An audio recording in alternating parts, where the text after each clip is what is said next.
সম্মানিত দর্শক, প্রপার্টি চ্যানেলে আমি রেজওয়ানুল ইসলাম আপনাদের আমন্ত্রণ জানাচ্ছি।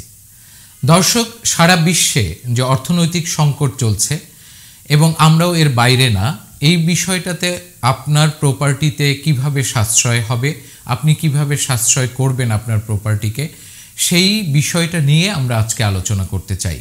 একটু বিস্তারিত হবে, হয়তো এটা আপনাদের কাজে লাগবে বলে আশা করি।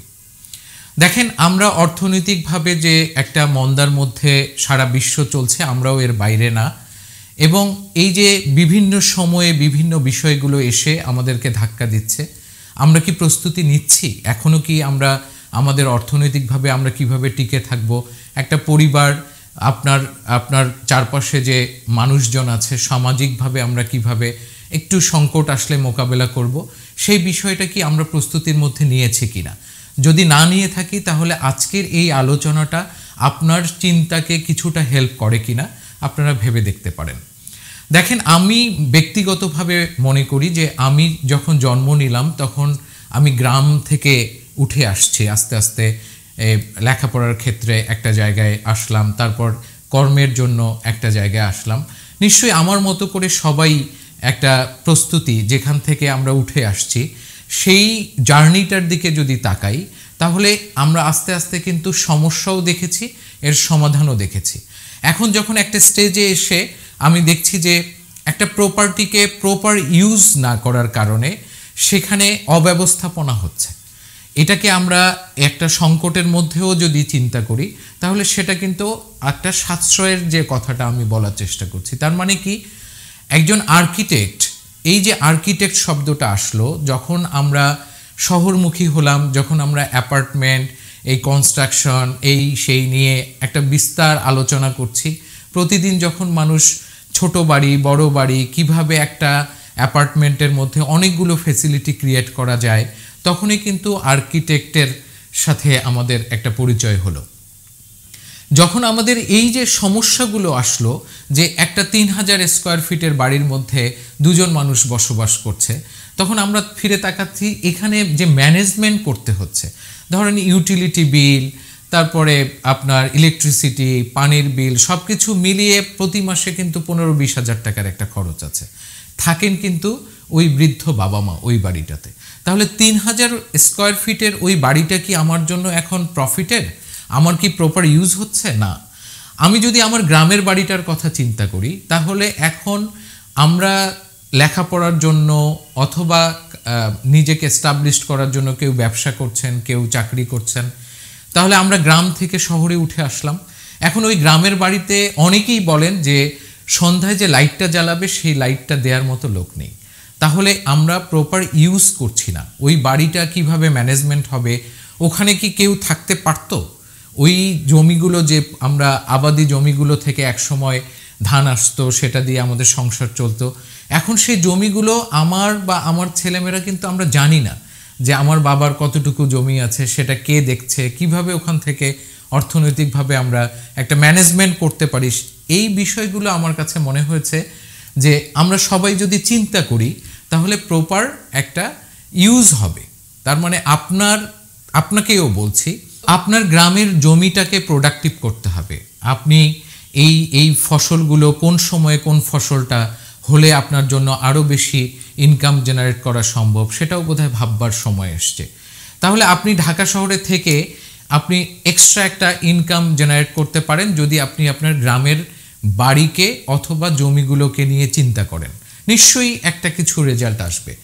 আবার আপনি হয়তো বিদেশে থাকেন, আপনার বাবা মা ঢাকা শহরে থাকে, তো আপনারা হয়তো 3-4 ভাই বোন সবাই বিদেশে থাকেন। বছরে আপনারা কতবার দেশে আসেন?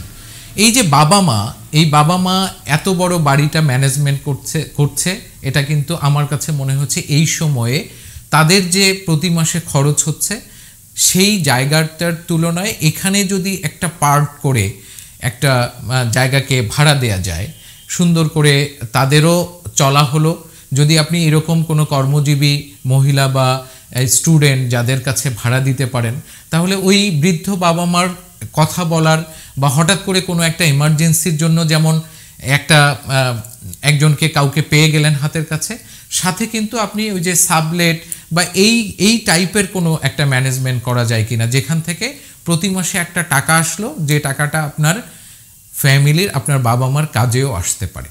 তাহলে আমি আসলে বলার চেষ্টা করছি যে আমরা যে বাড়িটাতে থাকি সবাই সবার জায়গাটার প্রপার ইউজটা যদি না হয়ে থাকে, তাহলে আমাদেরকে অবশ্যই ভাবতে হবে যে অর্থনৈতিকভাবে কোনো একটা ম্যানেজমেন্ট করা যায় কিনা যেখান থেকে টাকা আসবে এবং জায়গাটার প্রপার ইউজ হচ্ছে। এটা গেল একটা।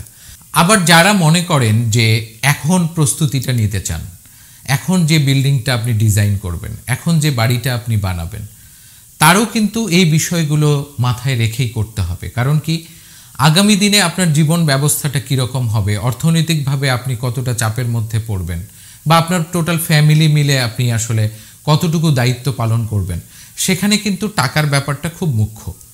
তো এই কারণে আপনি যে বিল্ডিংটা করছেন, যে ডিজাইনটা করছেন, সেখানে দুইটা বিষয় খুব ইম্পর্ট্যান্ট। একটা হচ্ছে প্রয়োজনে আমি আমার জায়গাটাকে দুইটা পার্ট করতে পারি। তার মানে আমি যদি 3000 স্কোয়ার ফিটের একটা অ্যাপার্টমেন্টে থাকতে চাই বা 2000 সাইজের একটা অ্যাপার্টমেন্টে থাকতে চাই, সেটা সেই সময়ের জন্য ঠিক আছে।